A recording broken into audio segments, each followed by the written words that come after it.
प्रिय भाई बहनों, सबको जय यीशु। आज मैं आपसे प्रभु की दया और प्रभु की दया कैसे हमारे जीवन में हासिल होती है, हमें मिल जाती है और वो कैसे बढ़ता जाएगा और प्रभु की दया पाने का उपकरण, प्रभु की दया कैसे हम पा सकते हैं, मैं इनके बारे में आपको बताऊंगा। सुंदर सा वचन ना, स्तोत्र गीतकार प्रार्थना करते हैं, प्रभु की दया पर मेरी शरण है। यह संकट में, विपत्ति में हम प्रभु की दया की ओर भागते हैं। स्तोत्र गीतकार का भजन 86 मैं आपको सुनाता हूं, बहुत ही सुंदर है। उसका टाइटल है विपत्ति में प्रार्थना।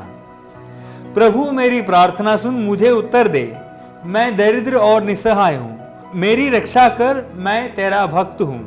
तुझ पर ही मेरा भरोसा है, अपने दास का उद्धार कर। प्रभु तू ही मेरा ईश्वर है, मुझ पर दया कर, मुझ पर दया कर, क्योंकि ईश्वर दया का स्रोत है और ईश्वर दया करता है। तो मुझे बस ईश्वर की दया का भरोसा है, मैं बस ईश्वर पर और उसकी दया की ओर शरण रखता हूं, भरोसा रखता हूं। प्रभु मुझ पर दया कर, सबसे बड़ी प्रार्थना है, बल्कि ईश्वर की दया को समझना चाहिए। मैं दयालु हूं, मैं करुणा दिखाता हूं, मैं अपनी दया और करुणा के कारण तुम्हें दंड नहीं देता। प्रभु कहता है मैं दया का स्रोत हूं, मैं दयालु हूं, मेरा नाम ही दया है। इसलिए प्रिय भाइयों बहनों, जब हम इस बात को समझते हैं तो प्रभु के पास जाते हैं और प्रभु हम पर क्या करेगा? हाथ बढ़ाएगा, दया करेगा। इसलिए स्तोत्र गीतकार कहता है मैं दिन भर तुझे पुकारता हूं, प्रभु अपने दास को आनंद प्रदान कर, क्योंकि मैं अपनी आत्मा को तेरी ओर अभिमुख करता हूं। मैं अपनी आत्मा को तेरी ओर, यानी कि प्रभु की दया को पहचानते हुए, प्रभु की दया को समझते हुए, प्रभु की दया की ओर मैं अपने आप को अग्रसर करते हुए तेरी ओर अभिमुख हो जाता हूं। तू अपने हाथ बढ़ाना, यानी कि दया मुझ पर करना। प्रभु तू भला है, तू दयालु है और अपने पुकारने वालों के लिए तू प्रेममय है। तू दयालु है, तू भला है और जो भी तुझे पुकारता है ना, उसके लिए बस तू प्रेममय है। हमें प्रतीत यह होता है कि तू प्रेममय है। तूने अक्सर मुझ पर दया दिखाई, लेकिन मुझे क्या महसूस हुआ? प्रेम महसूस हुआ। मुझे प्रभु का प्रेम मिल गया। दयालु ईश्वर जब हम पर दया करता है तो हमें यह प्रतीत महसूस होता है कि ईश्वर प्रेममय है। सुंदर सी बात है। प्रभु मेरी प्रार्थना सुनने और मेरी दुहाई पर ध्यान देने की कृपा कर। मैं संकट के दिन तुझे पुकारता हूं, क्योंकि तू मुझे उत्तर देता है। प्रभु देवताओं में तेरे सदृश कोई नहीं, तेरे कार्य अतुलनीय है। प्रभु तूने राष्ट्रों का निर्माण किया, वे सब आकर तेरी आराधना करेंगे और तेरे नाम की महिमा करेंगे, क्योंकि तू महान है, तू चमत्कार दिखाता है, तू ही ईश्वर है।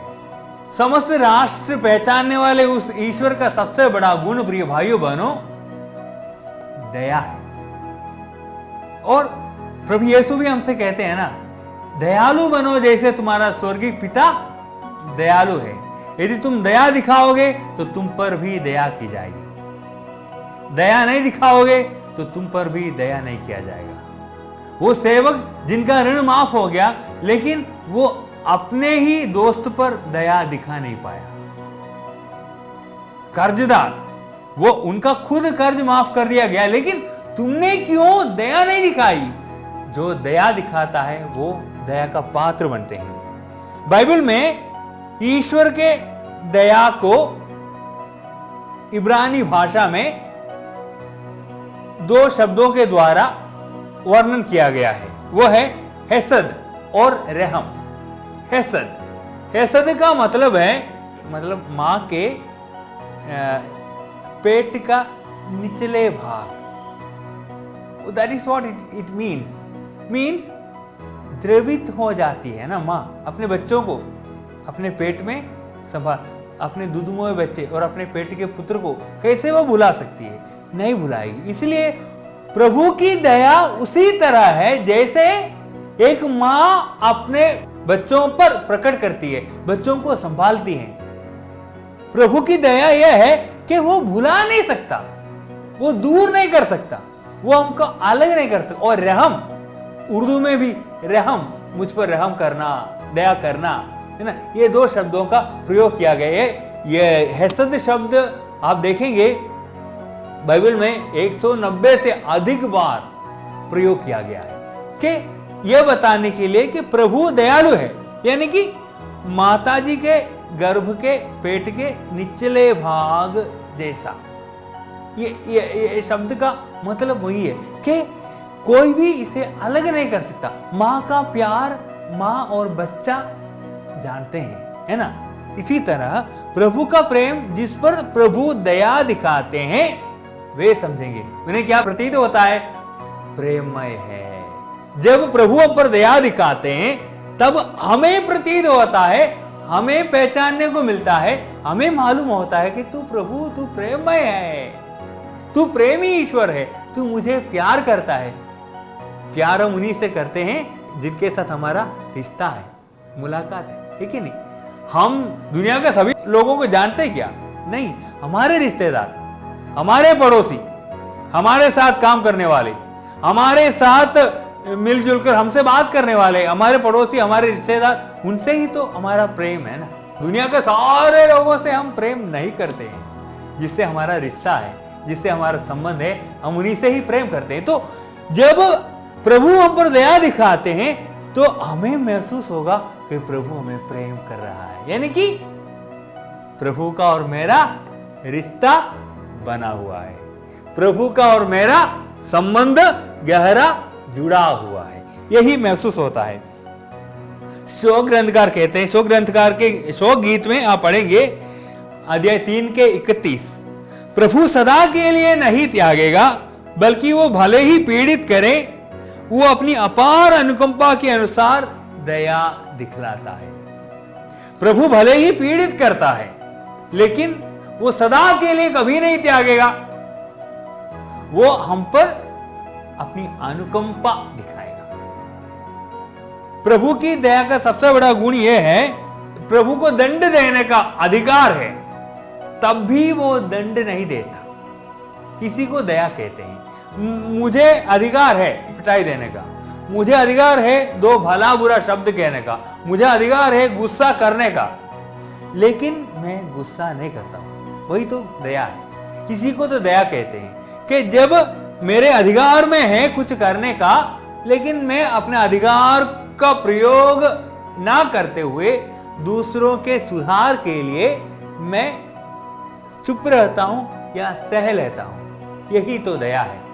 इसलिए प्रभु हमसे कहते हैं दयालु बनो जैसे तुम्हारा स्वर्गीय पिता दयालु है। पिता हर किसी को दंड नहीं देता, पिता हर किसी को परेशान नहीं करता, अपने पापों के अनुसार वो हमारे साथ व्यवहार नहीं करता। स्तोत्र ग्रंथकार के अध्याय 103 के 8 फिर कहता है, प्रभु दया और अनुकंपा से परिपूर्ण है, वह सहनशील और अत्यंत प्रेममय है। प्रभु सहनशील और अत्यंत, वो हर किसी पर हाथ नहीं उठाता, वो बिना सोचे समझे किसी को दंड नहीं देता। तुम पाप करके उनसे दूर भी चले जाए लेकिन प्रभु तुम्हारे वापस आने की राह देखता रहेगा। प्रभु ये नहीं बोलेगा मारूंगा तुमको, पीटूंगा, आज मैं तुम्हारा नष्ट करूंगा, सर्वनाश करूंगा, तुम्हें मैं दंड दूंगा। नहीं, प्रभु नहीं कहता। वापस आने के लिए प्रभु भले ही पीड़ित करें लेकिन उसकी अनुकंपा हम पर सदा बनी रहेगी। सदा दोष नहीं देता प्रभु। वापस ले आने के लिए हमारे अपने बच्चों के साथ भी तो वही करते हैं ना, थोड़ा मुंह दिखाते हैं, थोड़ा गुस्सा करके बोलते हैं, थोड़ी ऊंची आवाज में बोलते हैं, क्यों? कि सुधर जाए। बस प्रभु यही करता है हमारे साथ। इसी बात को स्तोत्र ग्रंथकार और शोक गीत में आप पढ़ेंगे। प्रभु दया दिखाते हैं। मैं कुछ बातें आपको बताऊंगा। प्रभु दया दिखाते हैं। कोई पाप करने से पहले भी प्रभु की दया हम पर बनी हुई है। पाप करने से पहले भी, मैं कोई पाप करने वाला हूं, उसके पहले भी प्रभु की दया बनी हुई है। पाप करने के बाद भी प्रभु की दया बनी हुई है। पाप करेगा भी प्रभु दंड नहीं देगा। प्रभु बोलेगा पश्चाताप करो, मेरे पास वापस आओ, तुम पश्चाताप करो, तुमने पाप किया है, तुमने गलती की है, मान लो, स्वीकार करो, और मेरे पास वापस आ जाओ। इसलिए प्रभु का प्रेम सदा बना रहता है। सभी प्राणियों को जरूरत के अनुसार प्रभु दया देता है। दुनिया के सारे जीव जंतु, सर्व चराचर, सभी प्राणी को प्रभु की दया प्राप्त है। यह बात हम भी जानते हैं, सारे लोग अन्य धर्म में भी इसी बात को, सर्व प्राणियों पर राज करने वाले प्रभु हम पर दया करता है। और प्रभु इसलिए भी दया करता है कि कोई इंसान निराशा में डूब ना जाए, हिम्मत हार ना जाए, किसी का दिल टूट ना जाए, है ना। वो कहते हैं ना, अपने बच्चों को ज्यादा खिंचाया ना करे, कहीं उनका मन टूट ना जाए, निराश ना हो जाए। इसलिए भी प्रभु दया करता है। इसलिए प्रभु की दया हमेशा बनी हुई है, पाप करने से पहले भी, पाप करने के बाद भी, और सभी प्राणियों पर। और हम निराश ना होने के लिए भी प्रभु हम पर दया दिखाता ही रहता है। प्रभु बेटा ऐसा मत जाओ, इधर मत जाओ, वो काम ना करो, दुनियादारी छोड़ दो, दुनिया के पीछे, और तुम्हारी भोग विलास की जिंदगी सही नहीं है, तुम्हें बाद में निराश करेगा। तुम इतना दारू पीते रहोगे, इतना काम, गंदा काम करते रहोगे, बाद में तू निराश हो जाएगा। बार बार प्रभु हम पर दया करते हुए हमें मन परिवर्तन के लिए बुलाता है। प्रभु की दया की अनिवार्यता के बारे में आपको बताऊंगा। क्यों मेरे जीवन में, हम इंसानों के जीवन में, हम विश्वासियों के जीवन में प्रभु की दया की जरूरत क्यों है, अनिवार्यता, प्रभु की दया की अनिवार्यता के बारे में आपको बताऊंगा। याकूब अपने पत्र में 2:13 में कहता है, न्याय पर विजयी होती है। प्रभु की दया न्याय के ऊपर, मैं दंड दे सकता हूं, मैं अपने न्याय का प्रमाण देते हुए मैं कर सकता हूं, क्योंकि तुमने यही किया। लेकिन न्याय करने से बढ़कर जब हम दया करते हैं तो वो अधिक फलदायी होता है।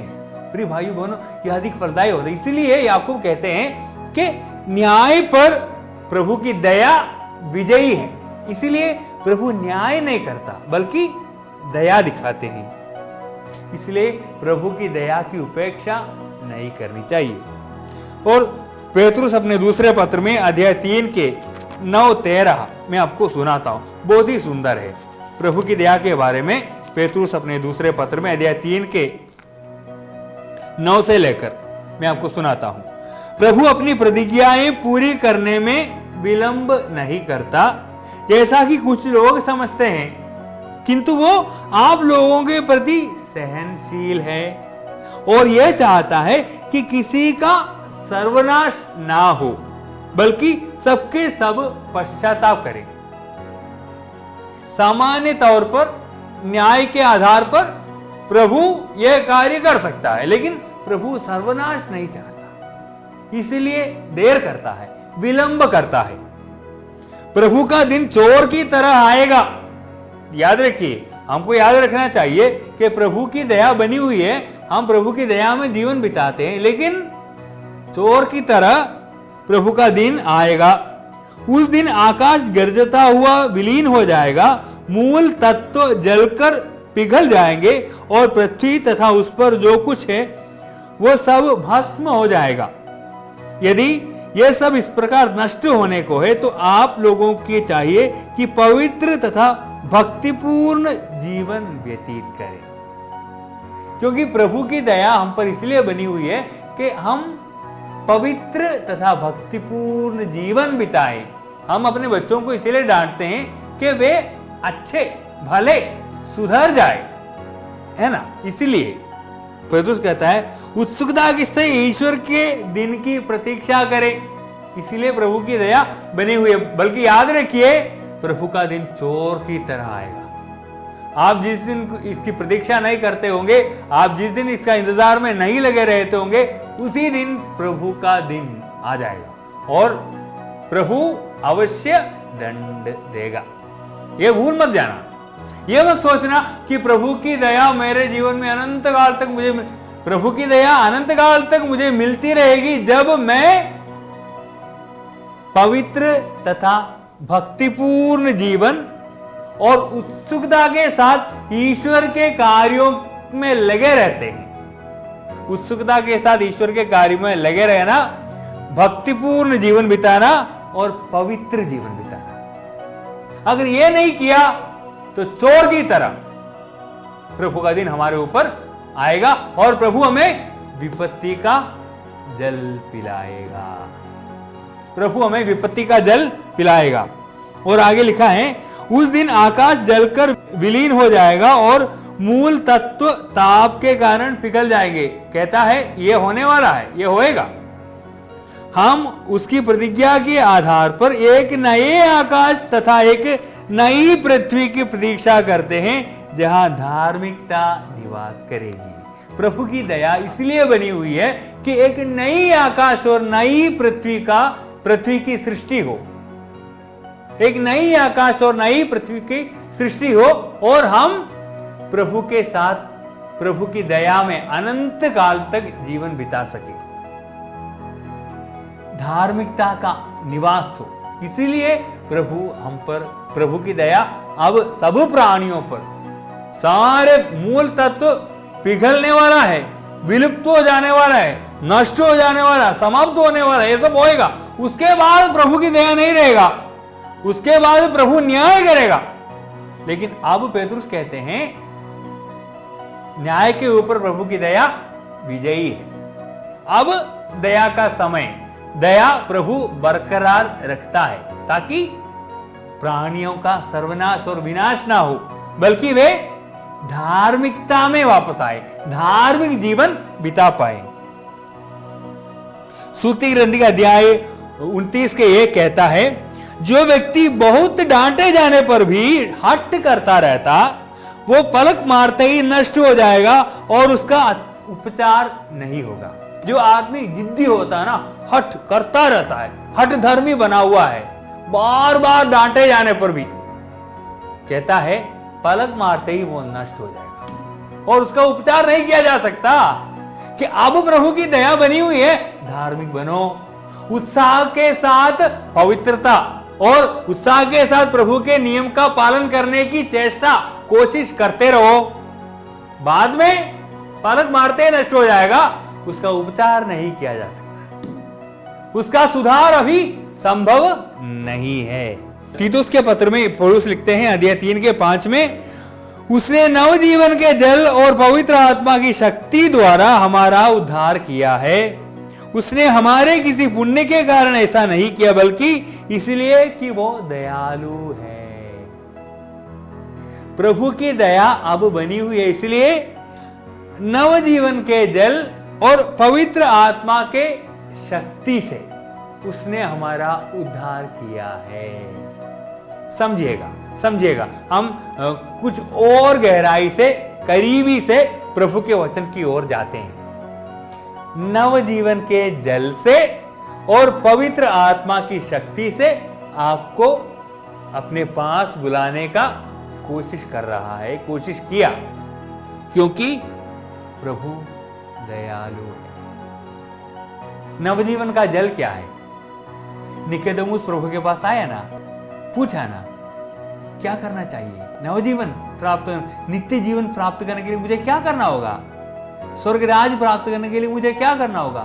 तो प्रभु ने कहा, तुम जब तक दोबारा जन्म ना लोगे जल और बपतिस्मा के द्वारा, जब तुम दोबारा जन्म ना लोगे तो तुम ईश्वर के राज में प्रवेश नहीं करोगे। वो पवित्रता का, नवजीवन का जल हमारा बपतिस्मा संस्कार है। बपतिस्मा के माध्यम से हम प्रभु के शरीर के अंग बन जाते हैं, प्रभु के शरीर के अंग बन जाते हैं, इसलिए कि प्रभु दयालु है, इसलिए कि प्रभु दयालु है। और दूसरी बात है नवजीवन, आत्मा द्वारा हमें नवजीवन देता रहता है, आत्मा द्वारा प्रभु हमें नवजीवन देता रहता है। वो आत्मा, वो सहायक, मैं तुम्हें अकेला छोड़कर नहीं जाऊंगा, बल्कि उस सहायक आत्मा को मैं तुम्हारे बीच भेजूंगा, वो तुम्हारे साथ रहेगा दुनिया के अंत तक। ये तत्व सारे विलीन हो, विलुप्त हो जाने वाले हैं, वो जब आएगा तो सारा संसार नष्ट होने को है, वो समय आ रहा है। जब तक है वो आत्मा आपके साथ है।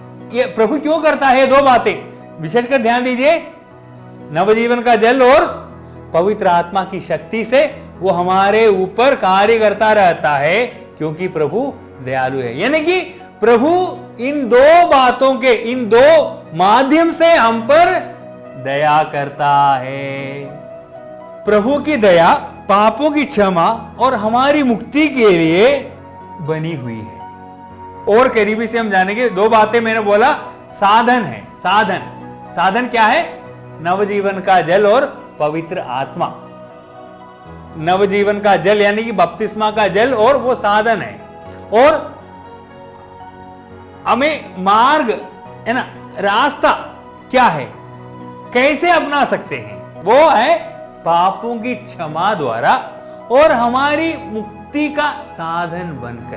प्रभु की दया उपस्थित है, विराजमान है, राज करता है। अपने पुत्र को इसलिए भेजा कि जो उनमें विश्वास करता है उनका सर्वनाश ना हो बल्कि अनंत जीवन प्राप्त करें, है ना। परमपिता ने अपने पुत्र को संसार में इसलिए भेजा कि जो कोई उनमें विश्वास करता है उनका सर्वनाश ना हो बल्कि अनंत जीवन प्राप्त करे। हमारी मुक्ति के लिए परमपिता ने अपने पुत्र को भेजा। यही मार्ग है, यही रास्ता है अपना। जो उसके मार्ग पर चलता है, उसके रास्ते को अपनाता, वो नवजीवन का जल ग्रहण करेगा। और उन सारे विश्वासियों को जो प्रभु यीशु में विश्वास करेगा, उनको पवित्र आत्मा प्रदान की जाएगी। और ये दोनों बात बढ़ता जाता है। बार बार हम पाप करते हैं, पाप क्षमा के लिए जाते हैं। प्रभु की दया पापों की क्षमा के लिए हमारे साथ बनी हुई है। ये मार्ग है, ये रास्ता है, पाप क्षमा करने का रास्ता, पाप स्वीकार संस्कार। और प्रभु की दया बढ़ती जाती है ना। जितने बार आप इसको ग्रहण करोगे उतने बार आप प्रभु की दया के पात्र बन जाओगे। जितने बार पाप स्वीकार में पापों की क्षमा पाओगे उतनी बार प्रभु की दया बनी हुई है और वो बढ़ती जाती है। प्रभु की दया समाप्त नहीं हुई है, ये मत सोचिए प्रभु की दया समाप्त हो गया। प्रभु की दया के कारण उसने अपने पुत्र को हमारे बीच भेजा और वो प्रभु की दया बनी हुई है, वो बढ़ती जाती है। प्रभु की दया बनी हुई है और हमारे जीवन में वो बढ़ती जाती है। ईसा मसीह द्वारा पापों की क्षमा के माध्यम से और कलीसिया के संस्कारों के द्वारा हमारी मुक्ति हमारे लिए आशा का केंद्र बना हुआ है। मैंने क्या बोला? यीशु मसीह पर विश्वास के द्वारा और कलीसिया के संस्कारों के द्वारा, सातों संस्कार जब हम ग्रहण करते हैं, हमारे कलीसिया के संस्कारों को ग्रहण करके जब हम स्वर्गराज में जाएंगे, ऊपर जाएंगे, तो हमारे लिए पेतरुस दरवाजा अवश्य खोलेगा। क्योंकि अपने सारे संस्कारों को, संस्कार क्या है? बचपन से लेकर अंत तक संस्कारों में जीवन बिताते हैं, है ना। बपतिस्मा छोटे बच्चे के लिए, और रोगियों का लेपन बूढ़ा अवस्था में, मरने से पहले। संस्कार हमारे पूरे जीवन काल से जुड़ा हुआ संबंध रखता है। इसी प्रकार हमारी आशा बनी हुई है। प्रभु की दया और हमारी आशा का संबंध इतना ताजा है कि जो विश्वासी इस पर आशा नहीं रखता है ना, आशावान नहीं बना रहता है ना, उसे प्रभु की दया भी हासिल नहीं होगी। इसलिए जितनी हमारी आशा मजबूत और पक्का दृढ़ है, उतनी प्रभु की दया हम पर बढ़ती जाएगी। इसी बात पर ध्यान में रखते हुए प्रभु की दया की मांग कीजिए, प्रभु से प्रार्थना कीजिए कि प्रभु हम पर दया कीजिए, दया करना। और आपको क्या प्रतीत होगा? प्रभु हमें प्रेम करता है। प्रभु का प्रेम आपको पहचान में आएगा। इसलिए हम आप सभी को आशीर्वाद देना चाहूंगा, आप सभी से आग्रह करना चाहूंगा, निवेदन करना चाहूंगा कि कलीसिया पर हमारे संस्कारों में और पापों की क्षमा में हमारी आशा मजबूत दृढ़ बनाए रखिए, ताकि प्रभु की दया हमें हासिल हो। प्रभु यीशु के नाम पर परमपिता की दया हम सब हासिल करें और प्रभु प्रेम है ये हम सब पहचाने। ऐसी कृपा और शक्ति हर एक को प्रदान करे, पिता, पुत्र और पवित्र आत्मा के नाम पर। आमीन। जय यीशु।